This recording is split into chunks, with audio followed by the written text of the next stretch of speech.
Okay, let's talk Steve Wilks. Is he getting enough credit? He got a lot of criticism back in the day. Feels like a long time ago, but that happened. Then all of a sudden, he tightened his defense up. They don't really give up any points anymore, and people are like, let's talk about that offense. It's interesting. No, he's not getting enough credit when you compare it to the criticism. A lot of people wanted him fired. And going into the bye week, I had posted some numbers comparing his first 8 games to D'Amico's, and the defense was much better under Wilks. And then I compared those 8 games to D'Amico's first 8 games last year, and the defense this year was slightly better even than last year's defense through 8 games. Yet people wanted him fired. I thought that there was a possibility he was going to get fired. I didn't necessarily want him fired, but I did think that there was that possibility. The way that things seem to be going on in the building and everybody being unhappy, then they're talking about should he be in the booth or not. It just seemed kind of petty to me. I'm like, man, I don't know. One more bad game and you could see it go downhill for him. That being said, these games since the bye week, first of all, this was supposed to be the toughest stretch of the schedule, Grant. The one that they're just about to end this Sunday against the Seahawks. So far, they've gone through that stretch on defense, giving up 10.5 points a game in those 4 games that they've played so far. One more game and they're out of the quote-unquote tough stretch. 10.5 points a game. Really, if you look at it, it's going to net out to 12 points a game, but 7 of that came from the pick 6 against Seattle, which is not on the defense at all. So 42 points in 4 games. Some of that came in garbage time against the Eagles. Grant, this defense has been phenomenal. And I feel like, we talk about MVPs and Brock Purdy and CMC and how excited we are about Debo getting his 3 touchdowns and the offense. But when they were losing, nobody wanted to put any problems on the offense or Kyle Shanahan or any of those things. It was all Wilks' fault. But now that they're winning again, nobody wants to talk about the defense and Wilks. It's an interesting situation that I see. No, Wilks is not getting enough credit. We should be talking about Steve Wilks a lot more, especially if you wanted him fired. He needs his praise. He really does.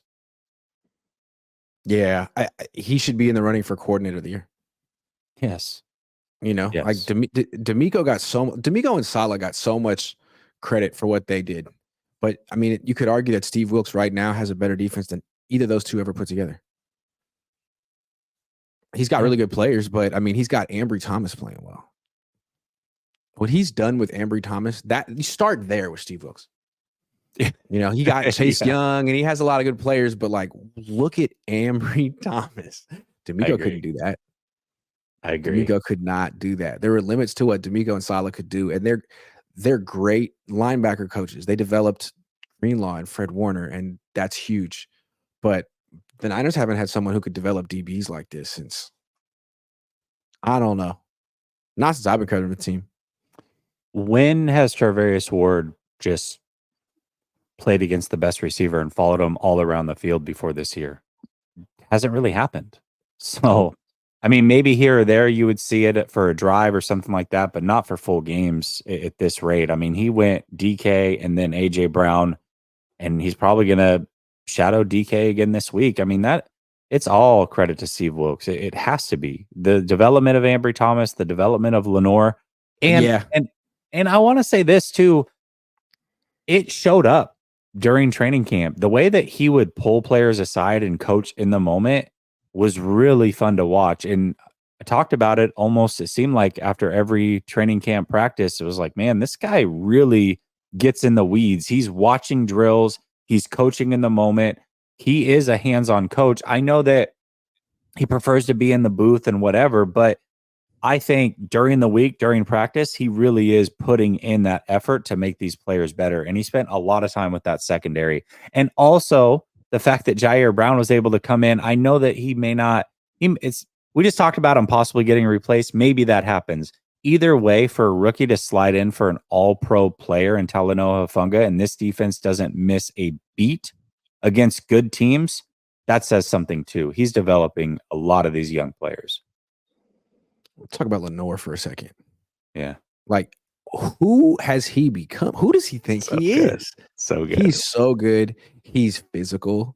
He's a good tackler. He's way bigger than he was a couple years ago, and now he talks trash. Like, is he my favorite player on the team?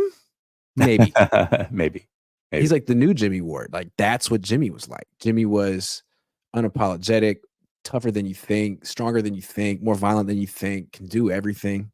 Mhm. He's good. I like Diamador Lenore. And maybe I think this maybe started before Steve Wilks got here, but look at how Steve Wilks has him playing inside and outside. That's ambitious.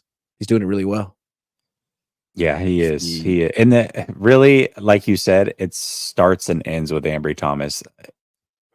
I thought he was gonna get cut this offseason, Grant, dude, he and was he may so have. bad. So awful. Oh my So god. bad. Just shows what a Every coach can do. every single time he was on the field, and you back me up on this because I talked about it yesterday. Every time he was on the field, you almost could say, here comes a slant, 10 yards guaranteed. And they would just pick on him every single. Didn't matter if he was against Debo, didn't matter if he was against Jennings, Ray, Ayuk.